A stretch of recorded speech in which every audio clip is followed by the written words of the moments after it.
Hey guys, कैसे हैं आप सभी लोग। Welcome back to my channel SR। इतने दिनों बाद हम फिर से मिल रहे हैं विद अ न्यू वीडियो। और I think and I hope कि ये वीडियो भी बहुत ही ज़्यादा इंटरेस्टिंग हो। एंड मुझे ऐसा लगता है कि आप लोगों ने मेरा लास्ट वीडियो ज़रूर देखा होगा, दैट इज़ यूनिटी। एंड मैं आप लोगों से एक चीज़ कहना चाहता हूँ कि अगर आप लोगों को मेरे पिछले वीडियो में किसी चीज़ का, किसी बात का या किसी पॉइंट का बुरा लगा हो, then I am really sorry. लेकिन आप लोग तो जानते ही है कि मेरा मेन मोटिव, मेरा मेन इंटेंशन क्या है। मेरा इंटेंशन है कि इस पूरे समाज को जागरूक करना, इस पूरे समाज को एकता की ओर ले जाना, इस पूरे समाज को अच्छी बातें बताना। ओके लेकिन अगर आप लोगों को मेरे किसी पॉइंट में बुरा लगा हो, then I am so sorry. But आप भी एक बार सोच के देखिएगा ज़रूर। आई होप आप लोगों ने थंबनेल देखकर समझ गए होंगे कि आज का वीडियो क्या होने वाला है। Yes, it's on family. Video start करने से पहले मैं आप लोगों से रिक्वेस्ट करता हूँ, अगर आप लोग मेरे चैनल पे नए हैं दैन प्लीज़ मेरा कंटेंट देखकर आपको पसंद आए तो लाल बोल्ड में लिखा है सब्सक्राइब, उसे टैप कर दीजिए और बेल आइकन को प्रेस कीजिए ताकि मेरी न्यू वीडियो की सबसे पहली नोटिफिकेशन पहुँचे आप तक। एंड अगर आप लोग मेरे चैनल पे पहले से ही बने हैं then like, comment and share my videos. So let's start with today's session. Family. Family मतलब परिवार। परिवार शब्द में पता है प्यार आता है, तो मैं थोड़ा समझाता हूँ। परिवार, फैमिली, उनके बीच में बॉन्डिंग कैसी होती है। सबसे पहला जो रिश्ता होता है वो होता है खून का रिश्ता, एक दूसरे से खून का रिश्ता होता है। दूसरा रिश्ता जो होना चाहिए वो होना चाहिए एक दूसरे से प्यार का रिश्ता। तीसरा रिश्ता जो होना चाहिए वो है एक दूसरे पर विश्वास का रिश्ता, जहां हम एक दूसरे पर अच्छे से विश्वास कर सकें। तो ये तीन रिश्ते बहुत ही मायने रखते हैं एक परिवार में, ऐसा मेरा पॉइंट है। अगर आप लोगों के पास भी कुछ नए पॉइंट है तो आप कमेंट में लिख सकते हैं। तो आज मैं इस वीडियो में बात करने वाला हूँ कि फैमिली में अनबन होने के पीछे क्या रीजंस हो सकते हैं या उन अनबन को हम कैसे दूर कर सकते हैं। हमारे इंडिया में ही नहीं, बहुत सारी जगहों पर परिवार में आपसी अनबन होते रहता है, आपसी मतभेद होते रहते हैं। अब मैं बताता हूँ किस प्रकार के। जैसे दो बहुओं के बीच में, परिवार में जब नई बहुएं आती है तो सास को एक चिंता लगी रहती है कि कहीं इन दोनों के बीच में झगड़ा ना हो जाए, क्योंकि ऐसा होता है कई परिवार में। दोनों के बीच में एक कंपटीशन रहता है कई बार कि मुझे अच्छा बनना है या मुझे अच्छा बनना है, ऐसा कंपटीशन होता है सीरियसली। या उन लोगों में ऐसा जेलसी होता है या ऐसी कुछ भावना होती है जो उनसे कहती है कि उनकी सास उन दोनों में पार्शलिटी करती है या उनके पतियों में पार्शलिटी करती है। तो इस वजह से परिवार में अनबन होते हैं। दूसरा कारण सास और बहू का। आप लोग तो जानते ही है कि हमारे इंडिया में कई सारे सास बहू ऐसे हैं तो झगड़ते रहते हैं। उस पॉइंट को मद्देनज़र रखते हुए मैं ये कहना चाहता हूँ कि सास बहू में कैसे होता है। कई बार सास को ऐसा लगता है कि जो नई बहू आई है वो मेरे बेटे को मुझसे दूर कर देगी, अपने पल्लू से बांध के रखेगी, all like that, blah blah blah. And बहू को क्या लगता है कि वो पार्शलिटी कर रही है, वही सेम पॉइंट पार्शलिटी का, ये बहू को ऐसा लगता है। या कई बार वो दोनों एक दूसरे के बारे में ऐसा सोचते हैं कि कितने कामचोर है सासू माँ, या कितनी कामचोर है मेरी बहू, काम नहीं करती अच्छे से, बोलता ना एकदम बहाना देती रहती है, या उनके मायके जाने के लिए रोकती है, ऑल लाइक दैट। ये भी एक रीज़न है जिसमें परिवार में आपसी मतभेद होते हैं। फिर पति पत्नी, इनके रिश्ते में कई बार ऐसा होता है कि किसी गलत फहमी के कारण उनमें झगड़ा हो जाता है, कई बार तो डिवोर्स हो जाता है। तो ये भी परिवार में आपसी अनबन का एक कारण है। चौथा कारण, बेटे और माँ।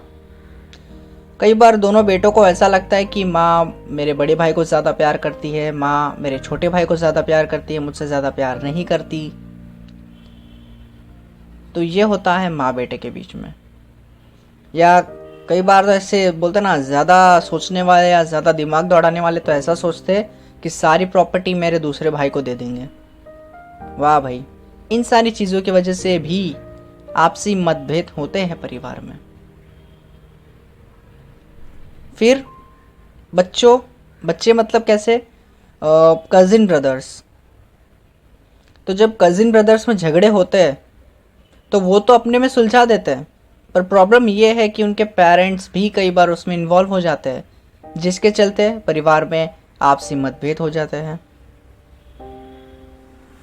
ये भी एक पॉइंट है। फिर कई बार किसी चीज़ को लेकर, किसी छोटी चीज़ को लेकर आपसी मतभेद होने लगते परिवार में। जैसे छोटी बहू ने कुछ कर दिया तो उसने बड़ी बहू को बताया नहीं, या बड़ी बहू ने कुछ कर दिया तो छोटी बहू को बताया नहीं, तो उसमें मतभेद होता है कि तुमने मुझे बताया नहीं या फिर मुझसे पूछ के नहीं किया। ऐसे भाइयों में भी हो सकता है कि तुमने मुझे पूछकर डिसीजन नहीं लिया, तुमने मुझसे बिना पूछे डिसीजन ले लिया, all like that.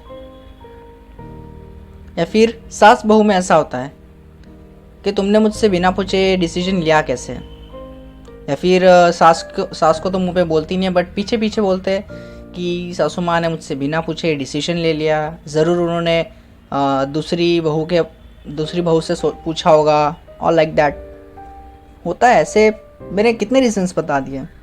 I hope आप लोगों के घर में भी कुछ रीजंस हो गए। I am sure, I am right, I think. एक बार सोच के देखिए, आपके परिवार में भी इससे ज़्यादा रीजंस हो सकता है। कई बार बिजनेस को लेकर भी झगड़ा होता है परिवार में, कई बार पैसों को लेकर झगड़ा होता है। हर परिवार में झगड़ा होता है। तो अब मैं बताऊंगा कि परिवार में जो झगड़े होते हैं उससे ओवरकम कैसे करें हम, उससे उभर कर बाहर कैसे आए हम। तो सबसे पहला तो दो भाइयों के बीच में एक ऐसा प्रेम होना चाहिए ना कि राम लक्ष्मण जैसी जोड़ी बन जाए। बस उन दोनों को कभी ऐसा नहीं सोचना चाहिए कि माँ उसको ज़्यादा प्यार करती है या माँ मुझे ज़्यादा प्यार करती है। एक पुत्र कुपुत्र हो सकता है, पर एक माता कभी कुमाता नहीं हो सकती। ये चीज़ याद रखना आप लोग। आप कई बार अपनी माताओं को मतलब कुछ ऐसा बोल देते हो कि उन्हें दुख होता है। माना कि कभी कभार हम सही होते हैं, माना, पर बाद में जाके सॉरी भी बोल दो, उससे कोई छोटा बड़ा नहीं हो जाएगा। ओके, सो परिवार में सबसे पहली चीज़, अगर आपको लगे कि आपकी गलती है तो सॉरी बोलो। लेकिन अगर आप लोगों को ऐसा लगता है कि आपकी गलती नहीं है और आपके सॉरी बोलने से सब ठीक हो जाएगा, तो एक बार बोल के देखो सॉरी, कैसे सब ठीक होता है। क्योंकि सॉरी बोलने से कोई छोटा बड़ा नहीं हो जाता। उल्टा आपके मन को जो शांति मिलेगी ना कि मैंने सॉरी बोला तब जाके परिवार में झगड़ा रुक गया, तो आपको कितना अच्छा लगेगा। लेकिन इस चीज़ का कभी घमंड मत करना कि मेरी वजह से परिवार में झगड़ा रुक गया, क्योंकि घमंड भी एक कारण होता है परिवार में आपसी मतभेद का। दूसरा सॉल्यूशन कि एक माता को अपने बच्चों को दोनों को ना एकदम इक्वली ट्रीट करना चाहिए। कई बार ऐसा होता है कि छोटे भाई को कभी कभार थोड़ा ज़्यादा लाड़ प्यार मिल जाता है, बड़े भाई को ऐसा होता है, पर इसमें क्या बुराई है। हो सकता है कि उसमें कुछ ऐसे गुण हो सकता है उसमें कुछ ऐसी बात हो कि एक माँ उससे ज़्यादा प्यार कर रही है। क्या पता आपने कोई गलती की हो जिससे आपसे नाराज़ हो। आपको ज़िंदगी भर ये दुखड़ा लेकर नहीं बैठना है कि माँ ने मुझे कम प्यार किया, उसे ज़्यादा प्यार किया। नो, आपको अपने अंदर की कमी को ढूंढना है, उस कमी को पूरा करना है, उस कमी को सुधारना है, उस गलती को सुधारना है। ओके, आई होप आप लोग मेरी बात को समझेंगे और सुनेंगे भी ज़रूर, आई थिंक। फिर जब बहुओं की बात आती है तब क्या करना है। बहुओं को एक सास को सॉरी एक सास को दोनों बहुओं को इक्वली ट्रीट करना है, किसी को कम किसी को ज़्यादा नहीं। दोनों की माँ बन के रहना है उन्हें, और दोनों बहुओं को भी उनकी बेटी बन के रहना है। क्योंकि माँ बेटी का रिश्ता होता है ऐसा कि जिसमें वो झगड़ा भी कर लेते हैं और सुलझा भी लेते हैं। ऐसा ही सास बहू का अगर रिश्ता हो जाए तो, एक सास अगर अपनी बहू को अपनी बेटी माने तो कैसा रहेगा? कभी सोचा है कितना अच्छा होगा वो रिश्ता? सही में ऐसे आज कई परिवारों में जो बहू होती है वो सास की बेटी बन के रहती है, और जो सास होती है वो बहू की माँ बन के रहती है। ऐसा ही होना चाहिए हर परिवार में, सीरियसली हर परिवार में ऐसा होना चाहिए। फिर देखो एक परिवार कितना अच्छे से रहता है। परिवार में सुखी रहने का एक और तरीका, परिवार में सबको बोलने का हक होना चाहिए, सबको इक्वली बोलने का हक होना चाहिए, सबको इक्वली ट्रीट किया जाना चाहिए। ये भी एक रास्ता है। आप सबकी बात सुनो, सबकी राय सुनो, फिर फैसला लो। फिर हमें किसी में भेदभाव नहीं करना है परिवार में। और जब बच्चों की बात आती है तो बच्चे तो आपस में लड़ते झगड़ते रहते हैं, डोंट माइंड। उसमें पेरेंट्स को बीच में घुसने की कोई ज़रूरत ही नहीं है। या बच्चों को एक चीज़ समझा देता हूँ कि अगर वो चाहते हैं कि उनकी फैमिली बहुत अच्छे से रहे, एक साथ रहे, तो प्लीज़ अपने झगड़ों को अपने पेरेंट्स तक कभी मत लेकर जाओ। सीरियसली अपने झगड़ों को अपने तक रखो, उससे सुलझा लो अपने तक। एटलीस्ट एक दूसरे से प्यार से बात करके देखो, फिर देखो झगड़े कैसे सुलझते हैं। क्योंकि अगर आप लोगों ने ये चीज़ अपने पेरेंट्स को बताई तो ये मामला पूरा उलझ जाएगा। सो हमें उलझाना नहीं है, हमें सुलझाना है। फिर और क्या पॉइंट है, क्या लगता है? यस, हमें एक दूसरे से हमेशा प्यार से रहना चाहिए, हमेशा। मैं तो अपने कई वीडियो में ऐसा बोल चुका हूँ आप लोगों से कि प्यार एक ऐसी भावना है जो सबको बदल देती है। तो क्या पता परिवार में मतभेद को भी बदलने वाला ये प्यार ही हो। प्यार करके देखो, परिवार में एक दूसरे से प्यार करके देखो, एक दूसरे का सम्मान करके देखो, फिर देखो परिवार कितना अच्छा होता है, परिवार का क्या नाम होता है। सोच के देखिए। हमें एक दूसरे के बारे में कभी भी गलत नहीं सोचना है परिवार के अंदर, क्योंकि परिवार वो होता है जहाँ पर एक दूसरे पर विश्वास किया जाए, जहाँ पर एक दूसरे को प्यार किया जाए, वो होता है परिवार। तो हमें पूरी दुनिया को ये बताना है कि हमारा परिवार अच्छा है, हमारा परिवार बेस्ट है। उसके लिए अपने बच्चों को भी यही सिखाइए कि परिवार में किस तरह अच्छे से रहना है। सॉरी बोलने से कोई छोटा बड़ा तो होगा नहीं। अगर आपको लगता है कि आपके सॉरी बोलने से या थैंक यू बोलने से या कुछ अच्छा बोलने से परिवार में झगड़ा सुलझेगा, देन गो फॉर इट, जाओ करो वो। हमें हमेशा अपने परिवार के झगड़ों को सुलझाने की कोशिश करनी चाहिए। कई झगड़े तो ऐसे होते हैं जिनके चलते लोग पार्टीशन कर बैठते हैं घर का, दो भाई अलग हो जाते हैं। क्या है ये ड्रामा? दो भाई अलग हो जाते हैं? क्यों भाई, अलग कैसे हो सकते हैं? खून तो एक ही है। ये चीज़ गलत है। ये हमारे भारत के लिए बहुत ही गलत है।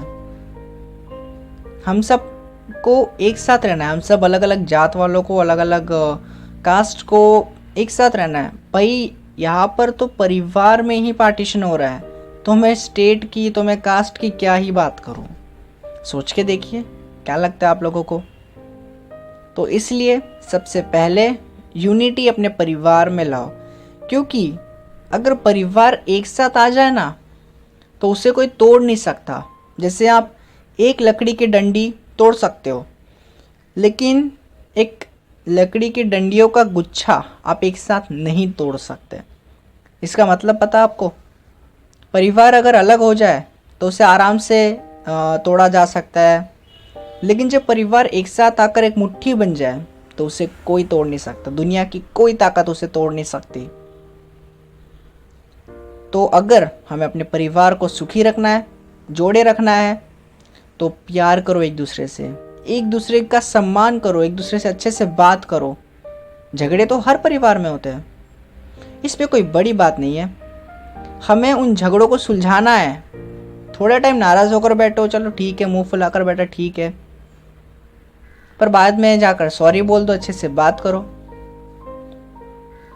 और घर के मुखिया भी तो यही करते हैं, परिवार को हमेशा जोड़े रखने की कोशिश करते हैं। तो हमें भी यही करना है। आगे आने वाली हर पीढ़ी को बस मैं यही संदेश देना चाहता हूँ कि अपने परिवार को जोड़े रखो। अपने परिवार में कोई मतभेद है तो उसे सुलझाओ।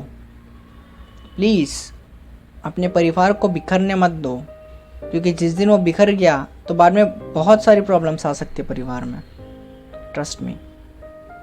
आई होप आप लोग मेरी बातें समझ रहे होंगे कि हमें परिवार को जोड़े रखना है, और परिवार को जोड़े रखने के लिए एक दूसरे का सम्मान करना ज़रूरी है, और एक दूसरे की मदद करना ज़रूरी है, और एक दूसरे से प्रेम करना ज़रूरी है।